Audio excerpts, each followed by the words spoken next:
So this is Geometry, Semester 2. It's the third unit called Solids, and it's the second lesson within the third unit called Prisms Practice. It's on creatormath.com under the Geometry tab. It says copy the following problems 1 through 13 into your composition book on the correct pages according to the table of contents with notes for those pages from creatormath.com. Don't forget the notes. They're on that table of contents. Just click on the word notes and they'll open up and you can put them into your comp book on the correct pages too. This is the problem set. It's not meant to be complete. It's just meant to be going over the problems that are assigned in relation to these notes. So it's in addition to notes. What is the name of the following solid? Cube. That's what we call it. Just think of an ice cube. Note that an ice cube has side lengths S, S, and S. All side lengths are the same length. We'll talk about that in a minute more. Given the following solid, what is the name of the following solid? This is a rectangular prism. That's the name for it. It's a rectangle here. Prism means 3 dimensions, and the way we draw that, if you're looking at the videos on how to draw a rectangular prism, draw 2 rectangles, connect their corners, and you'll get this 3-dimensional effect. Note that there is a length. That's what L stands for here. Length. Note that there's a width and a height. Right? 3 dimensions. Rectangular prism. Length, width, height.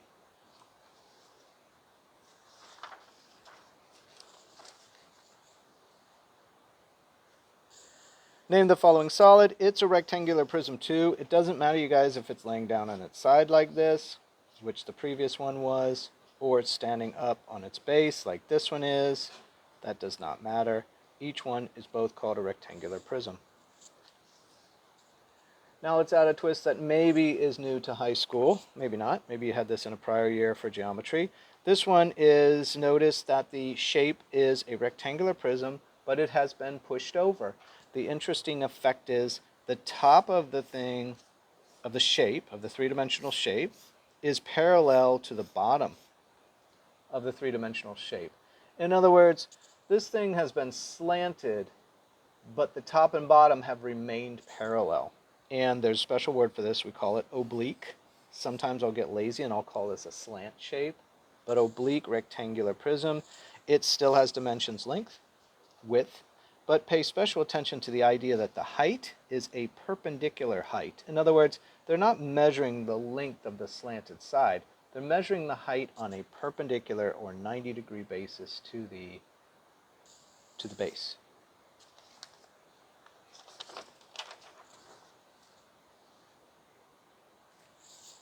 What's the name of the following solid? Well, it's got a triangle on both ends, right? So they call it a triangular prism. And just think of a triangle that has been stretched out into a 3-dimensional shape. Triangular prism.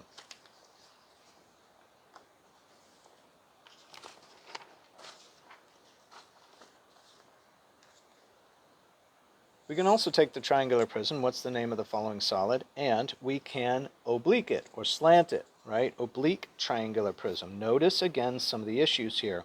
There's a triangle on top and a triangle on the base. This would be on top, this would be on the base. Notice they are parallel to each other. In other words, it doesn't slant. It stays this way. The shape starts as a whole shape like this and slides over on itself, keeping the top and the base parallel. Also notice that the height of this thing, it's not the slant distance, it is a perpendicular height to the base. Perpendicular means the height is at a 90-degree angle right here. This is also called an altitude, and it's the way we measure, the height of airplanes, right? If there's an airplane here, and I can't really draw a great airplane, you guys, but looks like this is good as it gets for me. Here, this is an airplane, all right? We don't go slant a distance to this and go, this is how high the airplane is. No. We want to know exactly how high the airplane is perpendicular to the ground. Same concept you're going to use in calculating oblique or pushed over or slanted 3-dimensional shapes. What's the name of the following solid? A cylinder. Guess what we're going to do in the next one? Push it over. Notice the top and the base both bases, the top base and the bottom base, right? Both bases are perpendicular to each other. Notice again the height we're interested in is a perpendicular height. Notice there's a radius involved here, right? There's an oval on top, oval on the bottom, and this thing has been slanted. This is an oblique cylinder. So we started with a cylinder, we pushed it over, and now it's oblique. Just on the word oblique, you know, when I first read this word, I was tempted to say oblique, right? Because of the way it's spelled, but it's pronounced oblique, all right? Just, I don't know, learn it that way. All right, let's see this one. Name of the following solid. This should look familiar to you as a cone. Cone has a radius at the bottom, circular base. It's got a height. Once again, it is a perpendicular height. Doesn't have anything to do with the length of that slanted side. It's a classic mislead when you do volume problems. They'll try to add an extra dimension for that length. It's not necessary to use for the volume. We want the perpendicular height on all shapes. What's the name of the following solid? Oblique cone.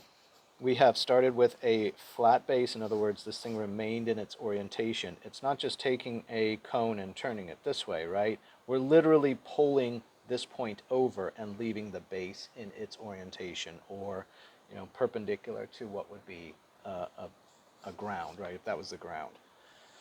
We're using the perpendicular height again, 90 degrees, like the altitude of an airplane. What's the name of the following solid? This one's called a pyramid. And just as a note, this is a pyramid with a square base. You can do a triangular base also. We don't in Geometry 1. We do a, notice there's a square down here going up to the point.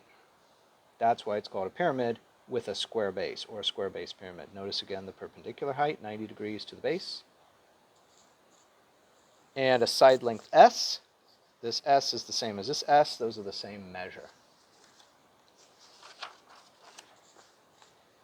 Like everything else we've had so far, we can push it over. The base stays perpendicular to what it was before. Parallel to what it was before. And the top of this thing is pushed over here. This is pushed this way. We're still using a perpendicular height. The S length of one side down here is the same as S as the other, same as the S the other. These are all the same length. This is a square-based oblique pyramid. What's the name of the following solid? It should look familiar to you. It is a sphere. A sphere is a three-dimensional circle, a ball. The way to draw it is to put this belt here, and then the dash side there is a radius. You could also have a diameter if you went all the way across. Okay, so these shapes are preparing us. We're going to do volume on the next lesson, and we're going to use the idea that we understand the three dimensions on each of these to calculate volume, but we need to know the names at first. Most of these shapes are repeats for you. Students start learning shape names way back in the 2nd, 3rd, 4th grade. They learn all these things and even do folded shapes of paper to come up with them. We're now going to take it and find volumes, which think of pouring liquid into each of these shapes, and that will be what a volume is. Again, it's on creatormath.com under the Geometry tab, under the Volume or Solids unit, and this is lesson number 2 on prisms.